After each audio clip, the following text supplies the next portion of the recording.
Kameko.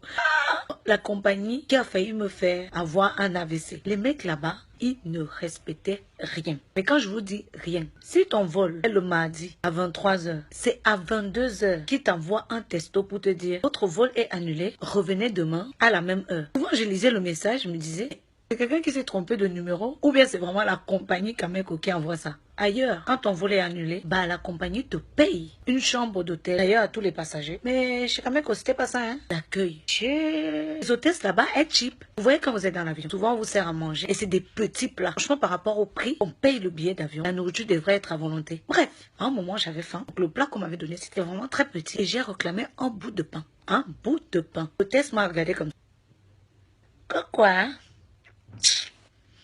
Le pain est fini. Cette compagnie, quand j'y pense, ça me fait rire. Je m'appelle une fois, on était dans l'avion. Là, par contre, c'est très très sérieux. On était déjà tous dans l'avion, d'accord, avec le pilote. Et là, le pilote fait une annonce. Il y avait déjà 4 heures de retard, sans compter qu'à la veille, le vol avait été annulé. Donc, ça va. C'était à quelques heures. Je dis bien à quelques heures du décollage que le pilote annonce qu'ils sont en train de changer une pièce. Donc, on ne s'inquiète pas. Après le changement de la pièce, il vient d'être constaté qu'on allait décoller. À quelques heures du décollage. Déjà que quand je prends l'avion, j'ai l'impression que je vais mourir. Tu m'apprends qu'une pièce qui normalement devrait être changée avant que les passagers soient dans l'avion, toi tu viens le faire pendant que les passagers sont dedans. Tu nous annonces ça. Je jure que ce jour-là, je n'ai jamais prié autant Dieu. J'ai fait les je vous salue Marie, je vous salue Pierre. J'ai salué tout le monde qui était dans la Bible le jour. J'ai demandé pardon à Dieu pour tous mes péchés. Je me suis confessé seul. Alors, les bagages, le seul vol, d'accord, qui te fait Paris-Yaoundé, que quand tu arrives à destination, il n'y a pas tes bagages.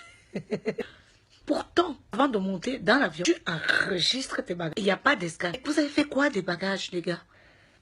C'est la seule compagnie, d'accord, que j'ai eue jusqu'à présent. Tu traverses une zone de turbulence. Tu as l'impression d'être dans un film d'horreur. Je me rappelle une fois, on venait juste de traverser une zone de turbulence, d'accord. Elle était vraiment violente, celle-là. Après avoir traversé la zone, quelques secondes après, j'ai vu le pilote en train d'applaudir en remerciant le Seigneur. Parce que même lui n'était pas sûr. On allait la traverser cette zone. Bien sûr, chaque atterrissage, tu voyais des passagers qui, pendant le vol, avaient des visages comme ça.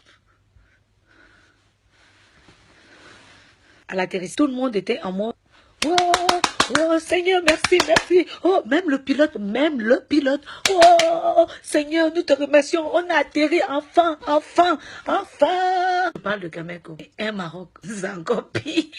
Oh là là, les compagnies du bled, c'est sans commentaire.